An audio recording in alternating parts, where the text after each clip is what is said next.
All right, so what we're going to do today is we're going to talk about our different types of biomolecules. So biomolecules are going to be molecules that we gain from our food that help us function. So it either helps us to build up molecules that we need, or it provides us energy, or it helps exchange our genetic information. So first, we're going to be talking about our two energy molecules. So carbs and lipids are both energy molecules. When you eat your food, if there's any carbs or lipids in your food, you're going to gain some energy. Now, the difference between these two are that your carbs are for short-term energy.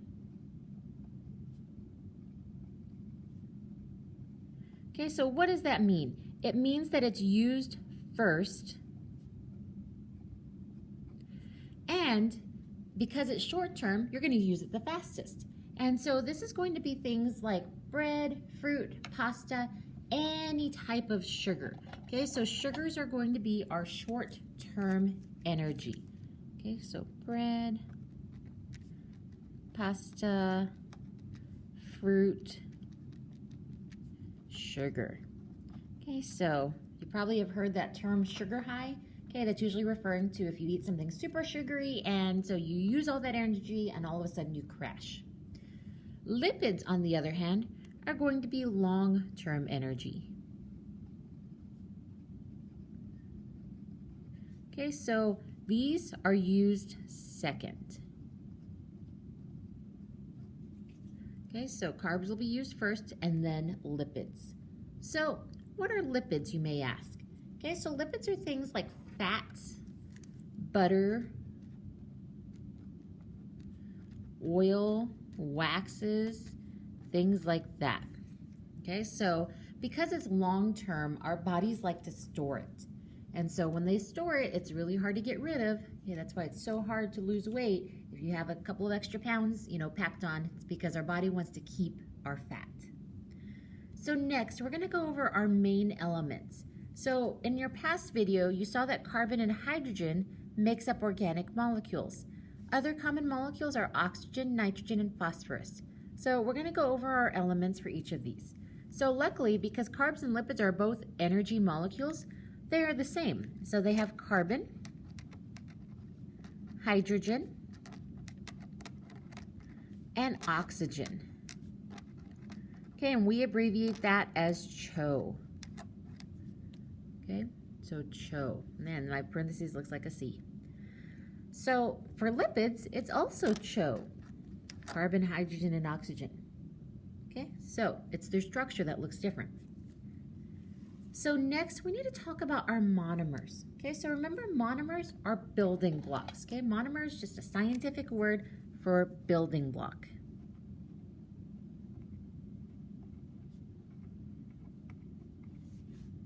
All right, so for carbs, our building block is called a monosaccharide, and I'm going to write this diagonally because that word is really, really long.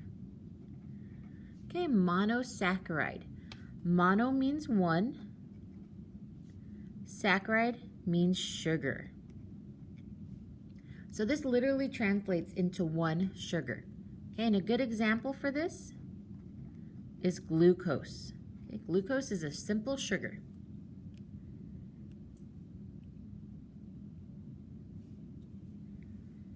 So next, okay, we need to talk about some examples. So most of these examples are common. You've probably heard of them before. Okay, our first one is cellulose. Okay, so cellulose is the material that makes up plant cell walls.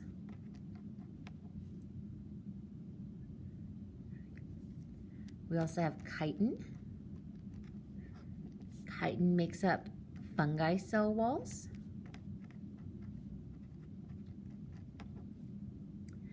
And then we also have something called glycogen and starch. So starch is in things like potatoes and corn, but glycogen is what we find in mammals, and both of those are for energy storage. Okay, so if we're on a sugar low, okay, and we're running out of fuel, we actually have some glycogen storage. And so usually if you're really, really tired, you'll have that sudden burst of energy before you absolutely crash. And that's because your body releases glycogen into your bloodstream. That way you can use it and then hopefully, go get some food, and then you won't have that crash. So, on your notes, you have pictures, okay, and this diagram does not, so I'm going to go over these pictures real quick. Okay, so this is an example of monosaccharide. You can see monosaccharides are one ring, so one ring, one sugar. Disaccharide, di means two, so I have two rings. Polysaccharide, poly means many, so you can see right here I have multiple rings. I have many rings there. So let's go ahead and go over my lipids real quick. Okay, so lipids for our monomer, okay, lipids are fancy. They don't have a monomer. Okay, so no monomer. But we do have different types of lipids, and we do need to go over those. So we already went over fats and oils.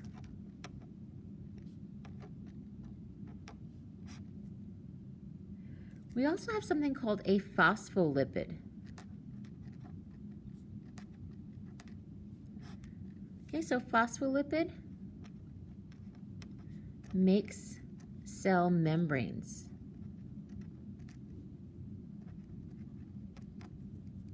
Okay, phospholipids make cell membranes. We have something called waxes. Okay, so waxes protect against water loss and also insulate. And then lastly, we have steroids. Okay, so I know steroids have a bad connotation, but everybody actually has steroids. So our hormones are steroids, and cholesterol. Okay, and you can have good and bad cholesterol. Cholesterol is also a steroid.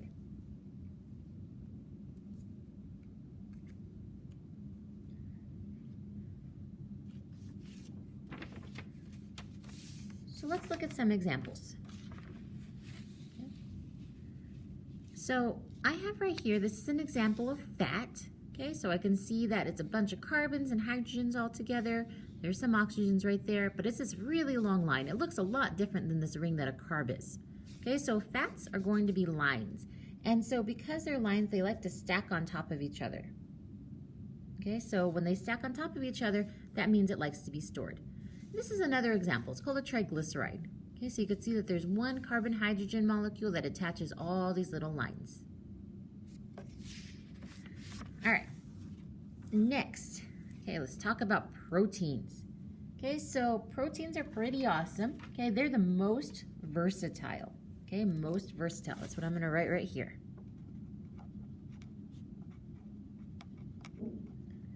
Okay, so what that means is that we use proteins for a ton of stuff. Okay, so we don't use it for energy. Okay, that's one thing you need to remember. Protein is not a source of energy.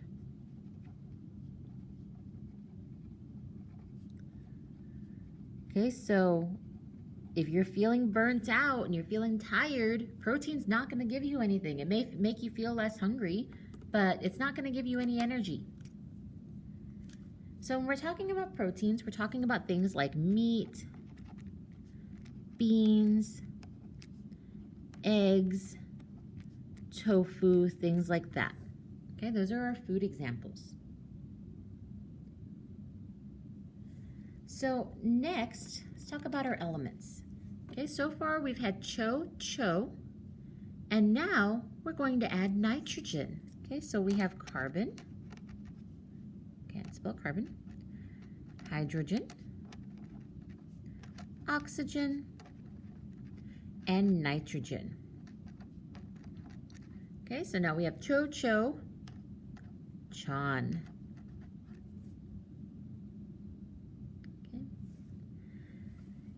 So proteins are very complex, so they do have a monomer. Okay, their monomer is called an amino acid. Okay, and the thing about amino acids is that there's only 20 in the entire world.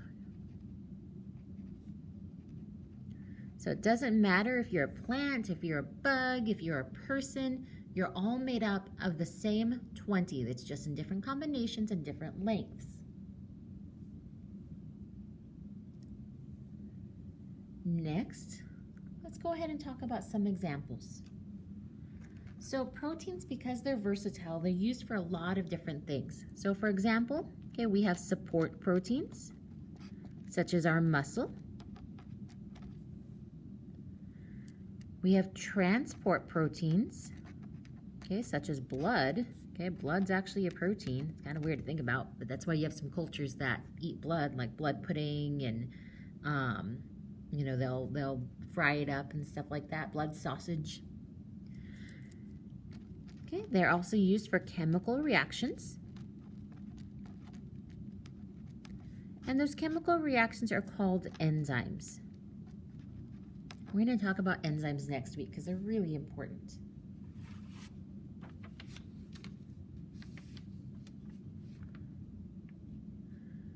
So our next part, if we look at our pictures, okay, so we have a picture right here, okay, and this is an amino acid. Remember, we had CHON, carbon, hydrogen, oxygen, and nitrogen. My R is special, okay, so that's the only thing that is different between my amino acids. Remember, there's 20 different ones, so that means I have 20 different R groups. So my R just represents another element that might be bound on. So maybe it's carbon, maybe it's a string of carbons, maybe it's an oxygen. There's different things for this R. For my polymers, okay, I can have really simple proteins where they look like just, you know, beads on a string. And I can have really, really complex proteins. Okay, and these complex ones are called polypeptides. Poly means many, and peptide is a fancy word for protein.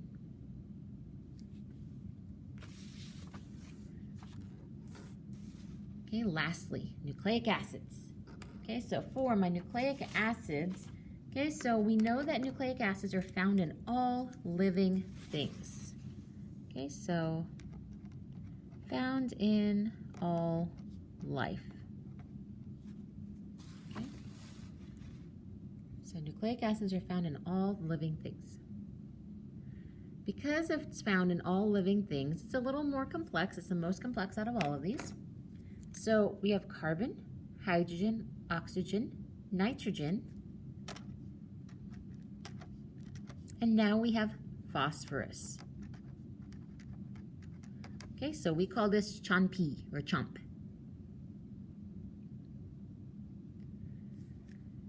For our monomer, okay, this is a monomer you have to have memorized. Okay, so our monomer is called a nucleotide. I'm using the wrong color pen. It's going to drive me crazy. So a nucleotide has 3 parts. Okay, I have this circle. Okay, and it doesn't actually look like a circle. You're going to see that. I have a rectangle, and then I have this little puzzle piece looking thing here. So my circle is a phosphate group. This rectangle right here is a sugar. Okay, and we have 2 different types of sugars. Okay, we either have deoxyribose or ribose. It's one or the other. Okay, there's only 2 sugars.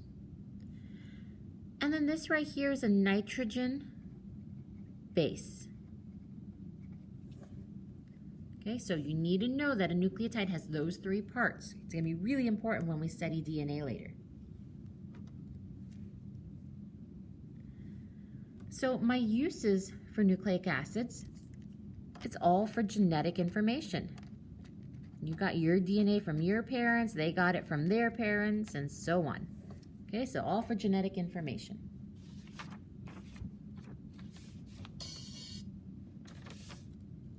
Okay. Lastly, okay, I'm going to look at my nucleotides. Okay, so I can see my nucleotide chemically, this is what it looks like. Okay, here's my 3 parts. There's my phosphate group, there's my sugar, and there's my base. Okay, all of that makes up a nucleotide. Okay, you don't need to know this one. Okay, you can be fine knowing this one.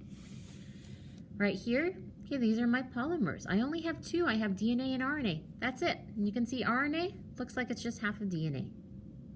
So those are going to be my polymers.